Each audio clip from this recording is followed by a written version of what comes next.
toch een beetje spannend houden. Dus we staan er gewoon achterom, geen risico en nee, flauwekul jongen. Dan kist je Arjan in de kont sieren natuurlijk. Nee, rustig blowen, gewoon koppen bij. Dan trek je naar het rijden. Ja, dus ik zit u één ding vertellen. Dit is een mooi verhaal. Dit hele kampioenschap hebben we in de geest van die Heidsield. 100% echt weer. Dat meen ik serieus, Arjen.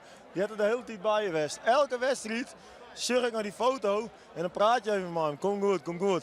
Want het is een fenomenale kerel. Die is echt bij u, Arjen. Jongen, denk er goed om. En Joet ik, we hebben één keer zield dat we gingen tussen Nieuwheid en Uusheid. En toen kwamen we als tolver om de bovenboei en toen kwamen we weer strijden om de onderboei. Dus het maakt het al je niks uit. Je moet altijd rustig blowen. En toen waren we weer kampioen. Maar dat was in 2008 nevens mij of zo, weet ik het. Maar dus altijd rustig blowen, Arjen. Maar dit is mooi, jongen. Kom eens mooi in Heerenveen. Laat dit ook een les wezen. Laat dit ook een persoonlijke les wezen. Altijd rustig blowen. Altijd rustig blowen. En dat geldt voor het hele leven. En ook... ja.